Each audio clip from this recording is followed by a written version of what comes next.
Rudy Baldwin, nahulaan ng Palisades Fire sa Los Angeles. Tumupok po ito ng mahigit sa 25,000 hektarya ng kagubatan at kabahayan at kumitil po ng 3 buhay. Ngunit ang tanong po dito, dapat ba tayong maniwala sa mga ganitong hula? Kahit nasabihin na nating parang tumugma ang kanyang sinabi? Ano pong sinasabi ng simbahan at ng Biblia tungkol po dito? Sa episode po na ito, tatalakayin po natin ang katotohanan sa likod po ng mga hula at ang tamang pananaw ayon po sa turo ng simbahan at ng Biblia.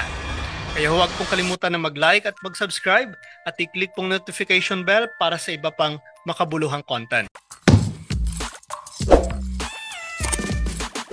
Noong ang January 7 mga ka-curious, ang Los Angeles po ay natakpan ng makapal na usok at malakas na hangin ang talagang nagpalaganap po ng apoy.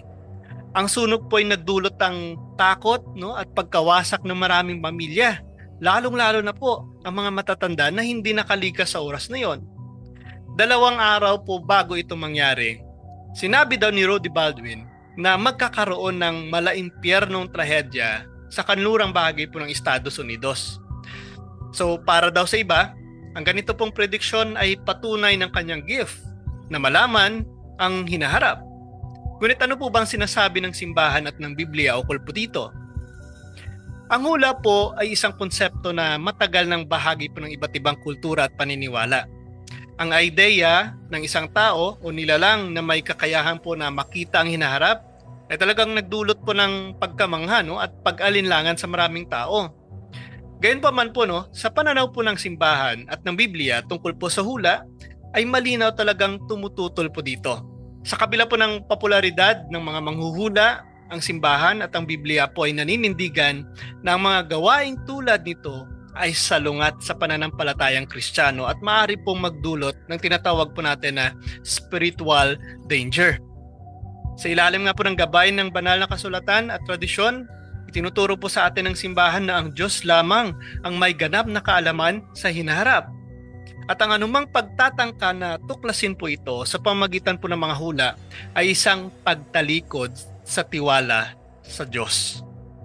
So ka-curious, isa po sa mga paunahing pinanghahawakan po ng simbahan sa pagtutol nito sa mga hula ay ang salita mula po sa banal na kasulatan na sinasabi po dito in Deuteronomy 18 verse 10 to 12, ipinahayag po na ang Diyos ay mahigpit na tumututol sa mga manghuhula at iba pang gawain na may kaugnayan sa okultismo. Sinasabi nga po sa verse na ito, huwag kayong magkakaroon ng sinumang manghuhula, salamangkero o nakikipag-usap sa mga espiritu ng patay. So, ang statement po na ito ay malinaw po na nagpapahayag ng talagang pagkasuklam po ng Diyos sa mga gawain po ng panghula. Ang anuman pong pagtataka or pagtatangka na hanapin po ang kaalaman sa hinaharap, sa future, mula po sa mga ganitong paraan, ay talagang itinituring po na isang pagkakasala laban sa kanyang kalooban. Ang dahilan po dito ay ang Diyos lamang po ang may ganap na kaalaman at kontrol sa lahat ng bagay. Kasama na po ang hinaharap. So we go on the question na gusto ba ng Diyos na malaman natin ang hinaharap? Dahil po kung may ang tao ay nagkakaroon po ng kapangyarihan na malaman po ang hinaharap, sigurado pong ito ang magiging rason ng kanyang pagkakahiwalay sa Diyos, ang pag-alis ng kanyang tiwala sa Diyos. Dahil pasasaan ba't ang pananalig ng isang tao sa Diyos kung nalalaman niya naman ang mangyayari sa hinaharap? Sa gayon po mga ka-curious, ang sino man pong humahanap ng mga sagot sa mga manghuhula na ito, ay talagang pinapakita po ang kakulangan ng kanyang tiwala sa Diyos at sa kanya pong plano para sa kanila. Well, malinaw po na sinasabi sa Bible verse na ito, Isaiah chapter 8 verse 19, pinapahayag po dito ang babala laban po sa paglapit sa mga espiritista o manghuhula. Sinasabi po sa verse na ito, kapag sinasabi nila sa inyo, sumangguni kayo sa mga medium at sa mga espiritista na bumubulong at bumibigkas, sagutin ninyo, hindi ba't dapat sumangguni ang tao sa kanilang Diyos? Pinapaalala po ng verse na ito ng tunay po na kaalaman at kaliwanagan ay matatagpuan lamang po sa Diyos. Kung kaya ang paglapit po sa mga manghuhula ay isang malinaw po na pagtanggi sa kaugnayan ng tao sa kanyang lumikha. So ayon nga po sa simbahan, Ang hula po ay madalas na nakaugat sa occultism, no, at impluwensya ng mga masasamang espiritu. Kung kaya mga ka-curious, ang isang manghuhula, no, or tarot cards reader, no, astrologer, at iba pa pong mga nag-aangkin ng kakayahang makita ang hinaharap ay karaniwan pong umaasa sa mga puwersa na hindi nagmumula sa Diyos. So, ang mga ganito pong mga gawain ay talagang itinuturing po na kasalanan dahil ito po ay direct, no, na paglabag sa first commandment. Ano po ba yon? Sinasabi po yan sa Exodus 20 verse 3. Ako ang Panginoon mong Diyos, huwag kang magkakaroon ng ibang Diyos maliban sa akin. So kung kaya mga ka-curious, ang paggamit po ng mga serbisyo ng mga manghuhula ay tinuturing po na isang anyo ng idolatria dahil po inilalagay nito ang tiwala ng tao sa mga puwersang labas sa Diyos. So higit pa po rito, ang simbahan po ay naniniwala na ang mga ganito pong gawain ay nagbubukas talaga ng pintuan para sa mga impluwensya ng demonyo. So ayon nga po, no, sa isang exorcist tulad po ni Father Sikia, ang panghuhula ay isang paraan, no, kung paano nagiging instrumento ang tao ng dyablo upang linlangin po ang iba. Sinasabi rin po ni Father Sikia na ang dyablo ay may kakayahang malaman ang nakaraan at kasalukuyan, ngunit limitado lamang po ang kaalaman nito sa hinaharap. So, wala pong makakapagsabi na talagang tugma, no, exact ang sinasabi ng mga manghuhula kahit na may kapangyarihan sila, no, na ginagamit mula po sa mga espiritu na nagsasabi sa kanila, pero wala pong eksakto or walang tiyak, no, or katiyakan ng kanilang mga sinasabi. So mga demonyo po na ay talagang likas lamang na napakatalino upang gamitin po ang kanilang kaalaman sa mga nangyayari upang hulaan, no, ang mga possible na mangyayari. Gaya pa man po, no, ang kanila pong mga hula ay hindi po ganap talaga na tiyak, no, dahil ang Diyos lamang po ang may ganap na kaalaman at kapangyarihan. Marami na pong mga pangyayari, no, or mga panghuhula na sinasabi na katapusan na ng panahon sa araw na ito. So isa rin po yan, no, sa form ng pag-alam sa future. Pero ano pong nangyari? Lumipas lamang ang mga araw pero wala pa ring paggunaw na nangyari. So isa po yan, no, pagdating po sa ganyang katotohanan, ang Diyos lamang po nakakaalam. Now, ang simbahan po ay naniniwala na ang pagtitiwala po sa mga manghuhula ay may masamang epekto po sa pananampalataya ng tao. Ang mga sumusunod nga po, no, ay ilan lamang sa mga possible na effect po nito. Una po, pagkawala ng tiwala natin sa Diyos. So kapag ang isang tao po ay masyadong umaasa sa mga prediksyon, unti-unti po siyang nawawala ng tiwala, no, sa plano ng Diyos para sa kanya. Now, sa halip po na magdasal at magtiwala sa kanyang kalooban, ang tao po ay nagiging abala sa paghahanap po ng kasiguradihan mula po sa mga manghuhula. So isa po talaga yan, no, sa mga kasuklam-suklam na gawain dahil talagang yan ay kontra sa nais ng Diyos para sa atin. Pangalawa po dito, no, yung takot at kawalan po ng kapayapaan. Dahil po maraming prediksyon ang nagbibigay daan upang takutin po ang tao. Kagaya po ng sinasabi na magugunaw ng mundo, magkakaroon ng mga dilubyo, magkakaroon ng mga iba't ibang mga sakuna. Yan po ay nagdudulot lamang ng tao kung ang isang tao ay talagang tinutukoy or dais na tukuyin ang mangyayari po sa hinaharap. Halimbawa na rin po, no, yung mga prediction ukol po sa mga kamatayan o trahedya ay talagang nagdudulot lamang, no, ng labis na takot at kawalan po ng kapayapaan. Kung kaya sinasabi nga po, no, ni San Pablo sa kay Timothy, no, in his second letter, chapter 1 verse 7, sapagkat ang Diyos ay hindi nagbibigay sa atin ng espiritu ng takot, kundi ang kapangyarihan ng pag-ibig at maayos na pag-iisip. Maliwanag po yan. So hindi po yan nasa sa Diyos nanggaling ang kapangyarihan na yan, kundi yan ay paraan lamang ng dyablo upang takutin po ang tao. And with that, marami po, no, sa mga kapatid natin ang talagang mababalot or mamumuhay na sa takot at hindi na umasa pa sa Diyos. Pangatlo po dito, doorways sa spiritual attack. Dahil po ang paglapit sa mga manghuhula ay nagbubukas po ng pintuan sa tinatawag natin na spiritual danger. Dahil po ang mga taong nakikipag-ugnayan po sa mga ganitong gawain ay nagiging mas bukas po sa impluwensya ng masasamang espiritu na maaari po magdulot ng karagdagang problema tulad po ng spiritual na pagkagapos, no, or tinatawag natin na depression, no, or yung iba naman po ay nagkakaroon ng mga oppression, no, or mas malala, itong tinatawag natin na possession. Now, ito pong tanyag na manghuhula na si Rudy Baldwin ay naging usap-usapan na rin po, no, dahil po sa kanyang mga prediction, no, kabilang na pong tungkol sa wildfire na ito. Well, ang tanong po ng marami, paano niya nahulaan ang ganitong sakuna? Kung sabihin natin na yan pala ay galing sa diablo at walang nakakaalam ng future, pero paano nalaman ni Rudy Baldwin na mangyayari ang sakuna na ito? Well, kung susuriin po natin mga ka-curious, ang mga hula po ni Rudy Baldwin ay maring nakabatay lamang po sa natural na obserbasyon.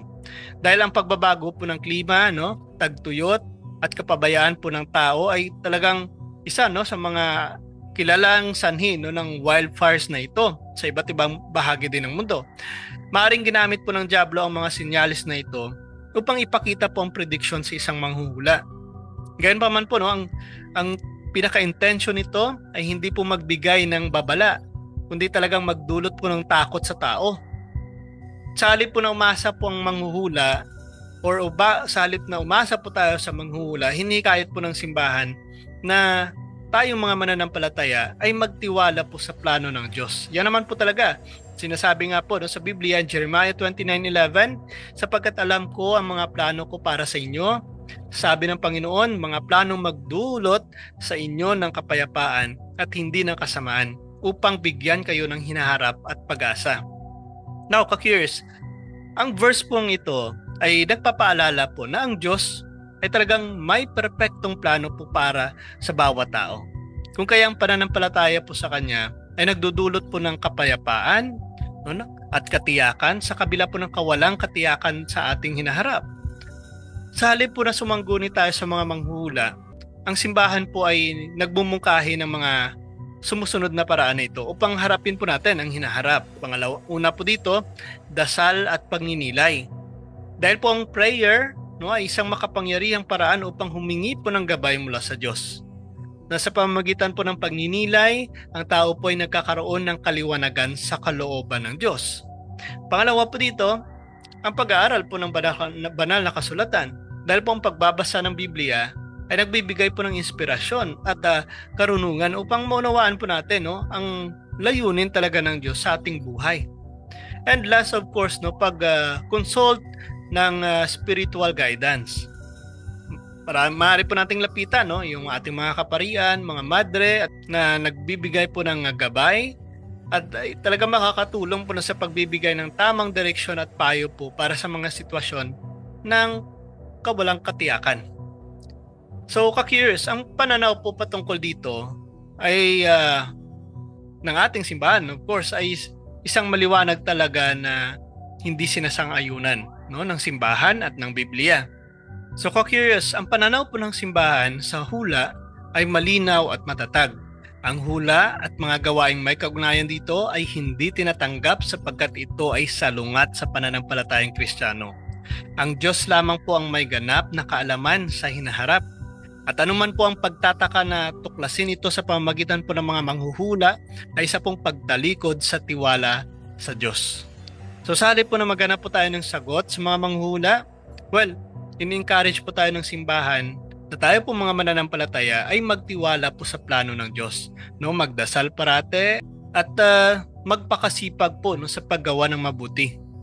Ang ating pong pananampalataya sa Diyos ay nagdudulot po ng kapayapaan at katiyakan, samantala po ang paglapit sa mga manghuhula ay nagdudulot lamang po ng takot, no, at pagkagapos sa tinatawag po natin na spiritual danger. So sa huli po, no, ang tamang landas, no, or daan ay ang sumusunod, no, or ang sumunod sa kalooban po ng Diyos at ilaan po ang buhay natin para sa Kanya. So ang wildfire po na ito, no, sa Los Angeles ay nagbubukas ng usapan po tungkol sa moralidad ng lipunan. Ang kawalan po ng respeto sa kabanalan tulad po ng kontrobersyal na pagtatanghal po sa Golden Globes noong January 5 ay nagdudulot po ng matitinding reaksyon mula po sa mga Kristiyano. Kung kaya, sinasabi rin po ni San Pablo in Ephesians chapter 5 verse 4, huwag magkaroon ng malaswa, hangal o bastos na usapan, sa halip magpasalamat kayo sa Diyos. So dagdag pa po rito mga ka-curious, ang kaganapan po tulad ng SatanCon, no, at vandalismo sa mga simbahan ay malinaw po ng mga senyales ng paglayo ng tao sa Diyos. So hindi na po katakataka, no, ang mga ganitong moral na pagkaligaw ay nagdudulot talaga ng negatibong epekto sa ating lipunan. Na sa halip po magbigay ng takot, ay ganito po, no, ang mga trahedya ay dapat nang magbigay, no, ng paalala na tayo ay dapat magbalik loob sa Diyos. So ayon nga po, no, sa Laudato Si ni Pope Francis, ang kalikasan ay isang biyaya po ng Diyos na dapat po nating alagaan. Kung kaya mga trahedya po tulad ng LA wildfire ay hindi lamang po bunga ng natural na kalamidad, kundi ng kapabayaan po ng tao. Now, sa Genesis chapter 2 verse 15, sinasabi po dito, inilagay ng Panginoong Diyos ang tao sa halamanan ng Eden upang ito'y kanyang alagaan at ingatan. Kaya tayo po ay tinatawag na maging mabuting katiwala po at of course, no, tagapangalaga ng ating kalikasan. Now, ang LA wildfire na ito ay nagdadala po ng maraming aral para sa ating mananampalataya. Una po dito, mahalaga po ang panalangin, no, at pagtitiwala po sa Diyos. Nasa gitna po ng mga trahedya, tayo po ay dapat kumapit sa Kanya bilang pong ating lakas, no, at gabay. Sinasabi nga po in Philippians chapter 4 verse 6, huwag kayong mabalisa tungkol sa anumang bagay, sa halip ilapit ninyo sa Diyos ang lahat ng inyong kahilingan sa pamamagitan ng panalangin na may pasasalamat. At ang kapayapaan po ng Diyos na hindi kayang unawain ng tao, ang siyang mag-iingat sa inyong puso at pag-iisip. Maliwanag po yan na sinasabi sa verse na ito. Ikalawa po dito, ang mga trahedya po na kagaya nito ay paalala po na tayo'y dapat maghanda, no? Hindi lamang po sa physical na mga sakuna, kundi sa tinatawag rin natin na spiritual life. Dahil alam naman po natin ang kikipaglaban natin sa mundong ito ay hindi po sa human flesh, kundi sa mga spiritual, no, na nasa ating kapaligiran, kagaya po ng mga diablo na handang likupin ang sangkatauhan upang masama, no, sa kanilang parusa. Pero again, huwag po nating kalimutan na ang Diyos ay parating nagpapadala po ng ating mga katulong upang tayo tulungan, no, sa labanan na ito. So dapat po tayong parating dumalo, no, sa mga misa, no, tumanggap ng mga sakramento, at ang paggawa po ng mabuti ay isa rin po sa mga maaring paraan, no, upang palalimin po ang ating relasyon din sa Diyos. So, ka-curious, ang hula po na ito ni Rudy Baldwin at ang trahedya po sa Palisades ay nagdadala talaga ng maraming tanong. Ngunit bilang isang mananampalataya, pinakamahalagang tanong po dito ay, paano po natin mas mapapalapit ang ating sarili sa Diyos? Tandaan po natin, walang hula na tiyak, kundi ang plano ng Diyos para sa ating lahat. So, ayan po mga curious, kung nagustuhan nyo po ang video na ito, ay huwag pong kalimutan na mag-like, mag-comment, no, at mag-subscribe po sa ating channel. Ibahagi rin po ang inyong pananaw sa ating comment section at tandaan po, sa Diyos lamang tayo dapat magtiwala. Maraming salamat po at naway pagpalain po tayong lahat ng Diyos.